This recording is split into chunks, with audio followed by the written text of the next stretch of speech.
Bonjour à toutes et à tous et bienvenue dans cette deuxième vidéo concernant la manipulation d'interface iOS avec Xcode en Swift. Dans cette vidéo, nous allons voir plusieurs manières de créer une application de type Hello World, donc ce qu'il y a de plus basique, et cela va nous permettre de nous familiariser avec de petits objets graphiques que l'on va souvent utiliser tels que le label et le bouton, et étudier certaines propriétés de ces objets. Donc dans cette vidéo, nous allons gérer des actions avec les objets qui composent notre interface graphique et on va les lier au code pour pouvoir coder les fonctionnalités que l'on veut utiliser avec notre interface. Et nous allons donc exécuter nos interfaces graphiques. Et pour cela, nous verrons comment fonctionne le simulateur de téléphone de Xcode.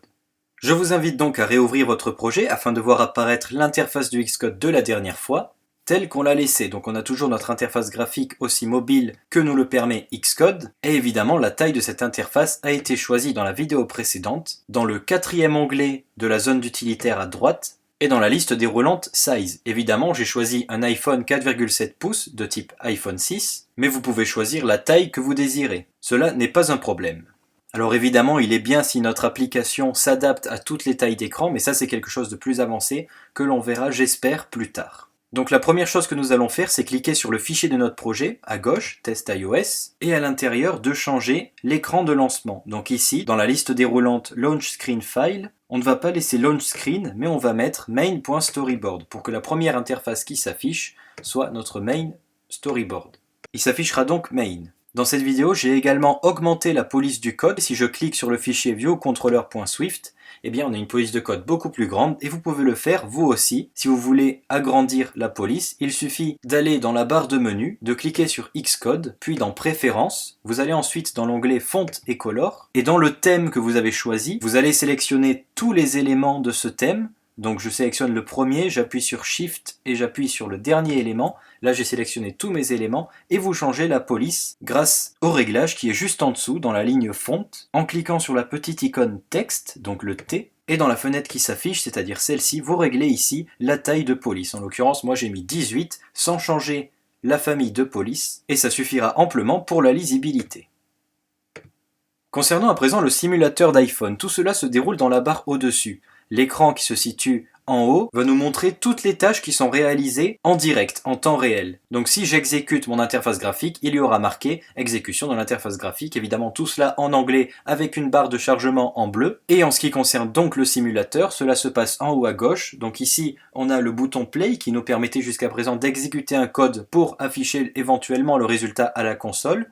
À côté, le bouton Stop qui permet de stopper le lancement d'une application. Et à gauche, la sélection du type de simulateur de téléphone. Donc il y a plusieurs types de téléphones. Si je clique sur iPhone 6, vous voyez que je peux choisir un iPad 2, un iPad Pro, un iPhone 5, un iPhone 5S. Si vous avez un téléphone Apple, vous pouvez même le brancher à votre ordinateur et le sélectionner dans la liste, à condition évidemment que le mode développeur sur ce téléphone soit activé et que vous ayez un compte développeur chez Apple. Je mettrai dans la description un lien qui explique comment faire tout cela. Sinon, le plus simple, c'est de choisir un téléphone dans ce simulateur. Et comme nous avons choisi la taille de 4,7 pouces pour un iPhone 6, il est évident que je clique sur iPhone 6. Donc mon simulateur exécutera l'application sur l'iPhone 6. Alors on va tester le simulateur, j'appuie sur Play.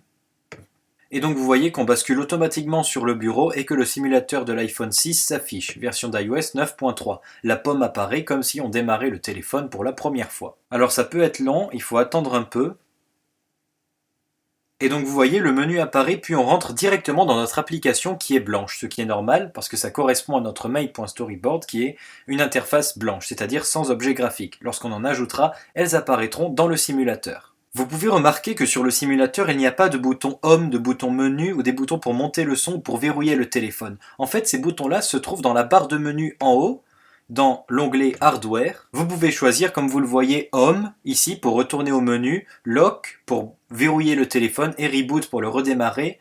On peut faire une rotation à gauche du téléphone ou une rotation à droite, exactement comme un vrai téléphone dans la réalité. Et évidemment, il y a des raccourcis qui nous permettent de revenir au menu. Donc si par exemple je fais majuscule commande H, je devrais revenir au menu du simulateur, ce qui est bien le cas, comme on peut le voir ici. Commençons donc notre premier Hello World. Notre premier Hello World va être tout bête, on va simplement glisser notre premier objet graphique sur cette interface. Donc dans la bibliothèque des objets graphiques, on va choisir ici un label. Par contre, juste avant, on va arrêter notre application, donc on appuie sur Stop. Voilà, comme ça l'application n'est plus en train de se lancer en arrière-plan dans le simulateur. On clique donc sur l'objet graphique label. Une description de l'objet apparaît, et une fois que vous l'avez lu, si bien sûr vous voulez vous documenter, il suffit de le faire glisser sur l'interface graphique, et là des lignes horizontales et verticales vont apparaître, et elles vont nous servir à disposer l'objet de manière propre. Donc nous allons le placer au milieu de la vue, et donc le milieu est marqué ici par les lignes verticales et horizontales. Je lâche à présent mon objet et je peux maintenant faire plusieurs opérations sur celui-ci. Ces opérations, ça va être modifier ses propriétés comme sa couleur, sa police ou même le texte qui est marqué. Et tout cela se fait dans la zone utilitaire à droite, vous voyez. Ces options-là sont apparues lorsqu'on a cliqué sur le label, mais si par exemple je clique sur la vue, elles disparaissent et offrent les options de la vue. Nous, on va s'intéresser au label, donc vous voyez qu'on peut changer le texte du label, la couleur de la police, la famille de police et la taille de la police, l'alignement du texte dans le label et plusieurs autres options très sympathiques. Donc on va commencer déjà par agrandir notre label en cliquant dans le coin inférieur droit du label et en l'étirant comme ceci. Ensuite on replace notre label au centre de la vue, voilà, et on va écrire dedans le texte Hello World. Donc au lieu ici de mettre label, on va mettre Hello World. J'appuie sur Entrée et vous voyez que le texte a changé. On va maintenant l'aligner au milieu de notre objet label en cliquant sur Alignment et la deuxième icône qui correspond au centrage du texte. On peut par exemple lui ajouter une couleur. Plutôt que de le mettre en noir, on peut le mettre en orange. Et on peut mettre derrière une couleur de fond, derrière juste le label, pas pour la vue, juste le label. Il suffit d'aller dans l'onglet Vue, car ici Vue ne correspond pas à votre vue qu'il y a ici, ça correspond simplement à la vue du label. Donc ici, si je modifie le background, que je mets par exemple noir, eh bien seul le label va prendre le fond noir comme on peut le voir sur l'interface. Réexécutons notre application. Donc j'appuie sur Play, je rebascule sur le bureau, voilà, et il s'affiche, comme on peut le voir, l'application Hello World. Donc on peut revenir au menu, toujours avec le même raccourci, et tester sur notre application Test iOS, et quand on clique, il y a bien Hello World qui s'affiche. Donc voilà une première manière de faire un Hello World. Voyons maintenant une deuxième manière de faire cela. Donc on clique sur Stop pour arrêter l'application. Une deuxième manière serait par exemple d'appuyer sur un bouton pour qu'il nous affiche Hello World. Et là, nous allons voir notre première interaction avec le code et les interfaces graphiques. Donc on va déjà enlever ce que l'on a mis là, donc vous pouvez faire commande X pour enlever tout un objet et retrouver une vue complètement vide. On va maintenant ajouter un nouveau label et un nouveau texte. Donc ici, j'agrandis la bibliothèque d'objets graphiques, un nouveau label qu'on va placer vers le haut, par exemple ici, avec un texte vide, donc ici on ne va rien mettre, on va laisser un texte vide, et un bouton que l'on va placer juste en dessous, voilà, et lorsqu'on cliquera sur ce bouton, il va s'afficher dans le label juste au-dessus, Hello World. Donc là il s'agit de notre première interaction, notre première action avec le code, et ce code va se dérouler dans le fichier ViewController, qui est le fichier qui contrôle la vue actuelle. Ce qui est très pratique avec ce logiciel, c'est qu'on peut diviser l'interface en deux pour avoir d'un côté notre main storyboard et de l'autre notre code. Il suffit d'appuyer en haut à droite sur l'espèce de bouton où les deux cercles se chevauchent pour montrer justement qu'on va avoir une vue séparée en deux pour notre code et notre interface. Donc vous voyez, notre code apparaît à droite et à gauche. Ici, il y a toujours notre interface graphique. On peut cacher la colonne à gauche des éléments en cliquant en bas à gauche sur le petit volet, ici, pour avoir un peu plus d'espace. Et maintenant, nous allons pouvoir utiliser le code sur l'interface. Donc avant de commencer à lier le code et l'interface, il faut se demander ce que l'on va faire. Eh bien nous allons utiliser un label et un bouton, et lorsqu'on appuiera sur ce bouton, le label va changer de texte, il va y avoir marqué Hello World, donc on agit sur le label par le bouton. Il faut ainsi que notre classe ViewController connaisse déjà l'objet du label pour pouvoir agir dessus, et donc il va falloir déclarer cet objet-là. Et la syntaxe pour déclarer un objet graphique dans le code est un peu plus complexe que déclarer une simple variable, mais elle reste relativement simple. Et pour faire cela, nous n'allons pas l'écrire, nous allons générer cette déclaration automatiquement en liant l'interface graphique avec le code. Donc je vous montre, il suffit de cliquer sur votre label, d'effectuer un clic droit dessus pour obtenir un espèce de trait bleu que l'on va venir glisser dans le fichier de code. Et vous voyez qu'ici, j'ai le droit d'insérer un événement, donc un objet, pour que ma classe ViewController prenne connaissance de cet objet. On n'est pas obligé de passer par le clic droit, on peut aussi appuyer sur la touche CTRL du clavier, celle qui est en bas à gauche, et en gardant le clic gauche appuyé, retrouver cette espèce de trait bleu que l'on va mettre juste avant la première fonction, ici, et lorsqu'on relâche, une petite fenêtre apparaît avec plusieurs choses. On a d'abord une propriété connexion qui représente la connexion entre l'interface graphique et le code. Donc ici, il y a outlet car il s'agit d'un objet qui se trouve dans l'interface graphique et sur lequel on va agir par le code. Donc c'est un objet extérieur au code. Voilà pourquoi il s'agit d'un objet outlet. Et donc en général, tous les objets graphiques seront outlet. Notre bouton est également un outlet. Donc cette variable qui représente notre label, on va le nommer HelloText.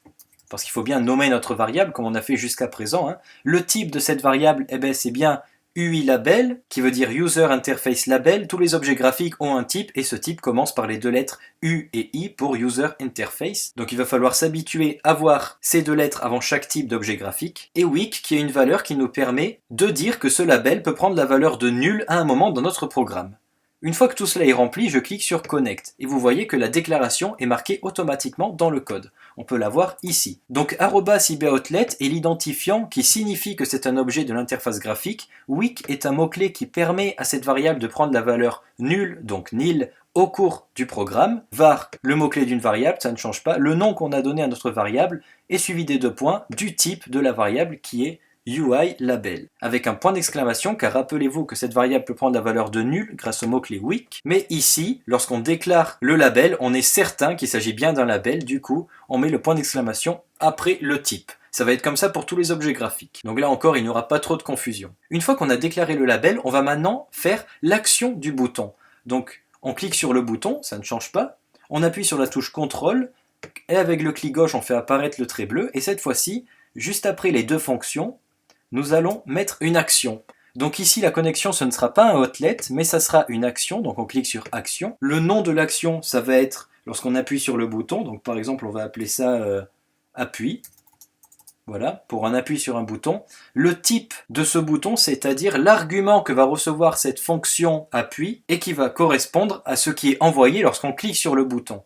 Donc nous ici, il ne s'agit pas de n'importe quel objet, il s'agit d'un bouton, donc on va mettre UI button. Ensuite, quelque chose de très important, la propriété event représente l'événement de ce bouton. C'est-à-dire quand est-ce que l'action va se réaliser. Donc on a plusieurs événements possibles. Est-ce que l'action se réalise lorsque on relève le doigt du bouton sur lequel on a appuyé, ou lorsqu'on appuie sur le bouton? Lorsqu'on laisse notre doigt sur le bouton, vous voyez, lorsqu'on presse la touche retour, dans le cas d'un clavier évidemment, il y a plusieurs événements possibles. Nous, on va laisser touch up inside, ça veut dire que l'action va se réaliser quand on aura appuyé sur le bouton, quand on aura relâché notre doigt du bouton. On va laisser comme argument sender, et je connecte. Ici, vous voyez qu'on a une fonction qui s'est déclarée automatiquement, donc qui est cette fois-ci de type IBAction, qui est la propriété pour montrer qu'il s'agit d'une action par un objet graphique, et cette action prend en argument le retour du bouton qui est appuyé. Ici, on appelle ça sender. Dans cette action, on va réaliser tout ce qui va se passer lorsqu'on appuie sur le bouton. Et qu'est-ce qui va se passer lorsqu'on appuie sur le bouton? Notre label va afficher Hello World.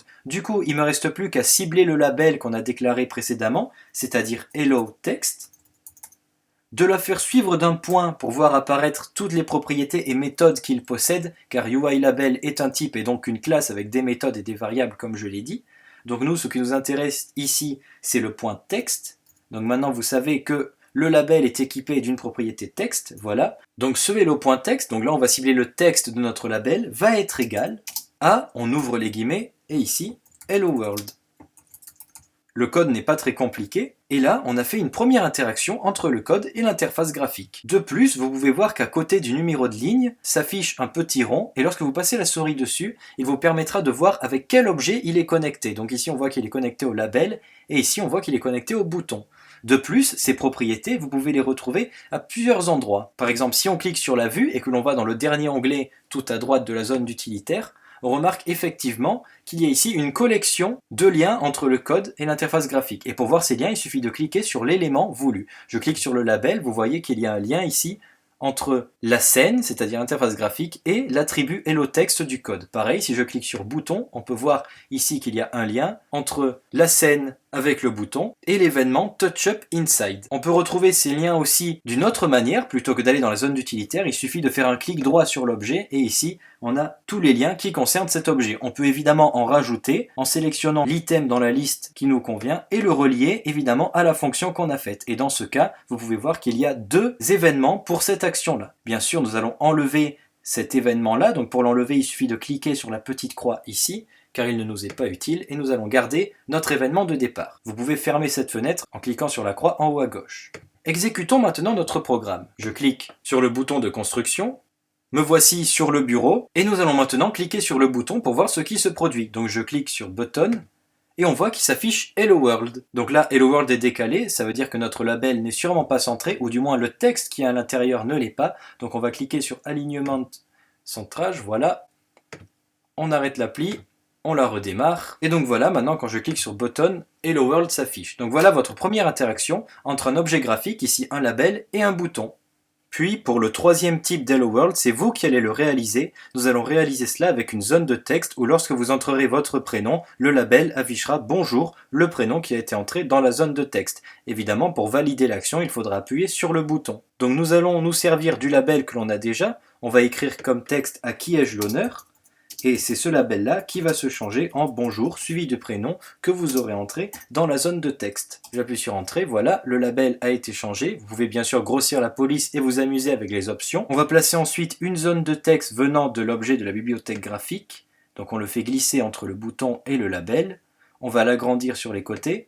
Et ce qu'il faut faire, ce que vous devez faire, eh bien, c'est que ce texte à l'intérieur de la zone de texte qui sera entré dans le simulateur grâce à un clavier virtuel qui s'affichera lorsque vous cliquerez dessus. Vous pouvez également remplir cette zone de texte avec votre propre clavier. Et donc, lorsque le prénom sera entré et qu'on cliquera sur le bouton, l'action va être d'afficher dans le label « Bonjour », le prénom qui a été entré. Donc pour faire ça, il faut que votre code connaisse le label, la zone de texte et le bouton. Donc en ce qui nous concerne, le label, il s'agit de Hello Text, il le connaît déjà. Donc ce qui reste à faire, c'est de procéder de la même manière que l'on a fait avec le label pour pouvoir déclarer la zone de texte dans le code en liant l'objet graphique avec le code comme je vous ai montré. Une fois que cela est fait, il faut aller dans l'action du bouton qui existe déjà puisqu'on l'a créé précédemment et jouer ici avec la propriété texte du label et de la zone de texte. Donc il s'agit d'une simple affectation entre le label et la zone de texte. Mais il ne faut juste pas oublier de rajouter la chaîne de caractères bonjour juste avant de mettre le prénom qu'il y a dans la zone de texte. Donc je mets ici en commentaire ce qu'il faut faire, c'est affecter au label le texte bonjour, concaténer avec un plus le texte de la zone de texte. Voilà ce qui va se passer lorsqu'on appuiera sur le bouton. Et vous pourrez essayer avec plusieurs prénoms, il s'affichera bonjour, suivi le prénom que vous avez entré. Alors pour être sûr que la phrase s'affiche correctement, je vous conseille d'agrandir le label, latéralement du moins, de le placer au milieu, pour être sûr qu'il n'y a pas de bordure qui cache une partie du texte, ça sera moins gênant, voilà, comme ceci. Et je donnerai la solution dans la prochaine vidéo. Cela va vous permettre de vous entraîner un tout petit peu à manipuler les interfaces iOS. N'hésitez pas à modifier des options dans la colonne de droite, sur les zones de texte, sur les boutons. N'hésitez pas non plus à apprendre par vous-même certaines propriétés que je n'ai pas citées sur les objets graphiques que l'on a utilisés. Cette vidéo est maintenant terminée, merci de l'avoir visionnée. Dans la prochaine vidéo, nous allons faire le jeu du juste nombre, le même jeu que l'on a fait à la console, mais cette fois-ci en application iOS. Donc on va là aussi utiliser un label, une zone de texte et un bouton, donc ça ne changera pas. C'est simplement un code un peu plus complexe. Et donc vous voyez qu'avec ce minimum de choses, on peut déjà faire une application comme le juste nombre. Ensuite, nous aborderons des choses plus avancées, ainsi que de nouveaux objets graphiques. En attendant, si la vidéo vous a plu, n'hésitez pas à me le faire savoir. S'il y a quelque chose qui ne vous convient pas, n'hésitez pas à me le faire savoir non plus. Les commentaires sont là pour ça. Je voulais vous remercier de suivre mes vidéos, certains depuis le début, ça me fait très plaisir. Et en attendant, je vous dis à bientôt pour la prochaine vidéo.